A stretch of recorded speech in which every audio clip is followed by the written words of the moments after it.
Good afternoon once again from the Future Sustainability Forum. Very pleased to welcome Mr. Adrian Rimmer, Director of Sustainability at the London Stock Exchange. Thank you very much coming all the way from the UK, from London to Dubai ahead of COP28, the Year of Sustainability.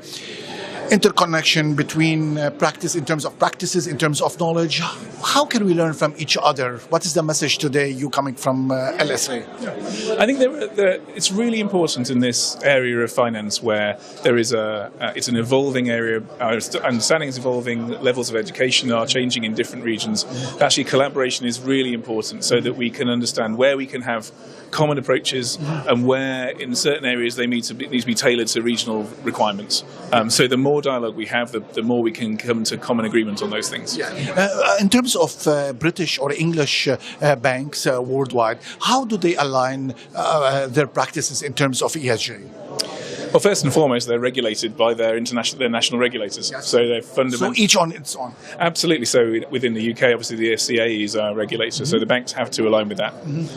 More broadly, a lot of them have a growing focus around ESG for themselves as businesses, but also to understand their clients better. Yeah. You know, we recognise now that environmental, social, and governance matters are material in different ways to different countries, to different companies, and therefore it's important that companies understand those, and the banks that are lending to them can understand whether that the risks that are associated with that are being managed properly. Yeah. In terms of London Stock Exchange, what is your strategy for the next level or next stage in terms of ESG? So our focus really is on the effects and the impact we can have through the businesses that we run.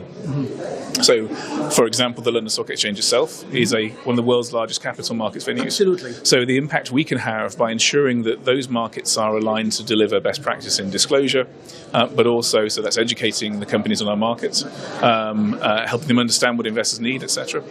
Secondly, how we help them get access to the capital they need to transition their businesses. So, for example, we set up a sustainable bond market, which is one of the fastest growing areas of our fixed income franchise. Thirdly, looking at new asset classes. So one of the things I'm working on at the moment is looking at how we scale carbon markets and how our suite of products and services can unblock and help scale those markets in ways that will be useful and drive impact. So those are our focus really is on how we drive sustainable business and sustainable finance through the tools that we provide to the market.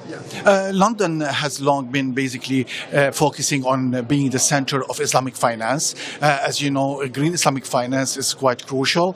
It's a $2 trillion market. Most of it has been untapped. Dubai as well is pushing hard, so is Asia. What is the future in this regard? How can we develop this untapped market? Again, I think as we see the UAE and other countries in the Gulf really engage on sustainable finance, how we then apply that to Islamic finance, so bringing those two things together where there's a huge complementarity in terms of how philosophically they're trying to achieve goals is very powerful. And one of the reasons that we have 160 people based in Dubai, and that's because it's an important financial hub that we can work with and tailor products and provide data services and capital markets information that's really going to help drive that. So what I would say is we're day to day collaborating on how we can bring these two types of finance together to scale climate action. ESG literacy in the Middle East and worldwide remains a big challenge. How you as LSE can contribute in this regard? So how do you help your own clients? So we spend a lot of time providing guidance and training to our listed companies. So one of the core things we do as part of being a listed company in London is we provide you with a huge suite of guidance and information and training around ESG because we want companies to deliver best practice so that we attract capital to our markets that's focused on these issues. We also work with other exchanges around the world. So over the summer, I received numerous delegations, several from China, for example, who want to learn about what this looks like, how they can train the companies in their own country, but also how they can recognise how to tailor that to the circumstances they have in their own country. In terms of the world of academia, as you know, they are quite active in terms of ESG learning. However, the gap does exist between the academia and implementation, the professional world. How can we basically narrow this gap?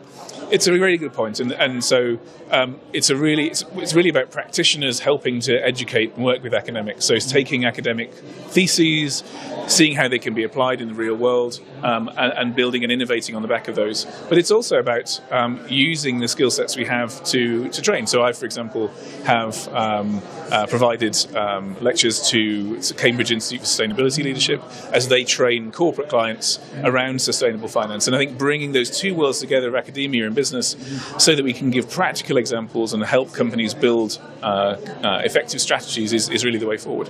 Mr. Rimmer, thank you very much for being with us today. Thank you very much.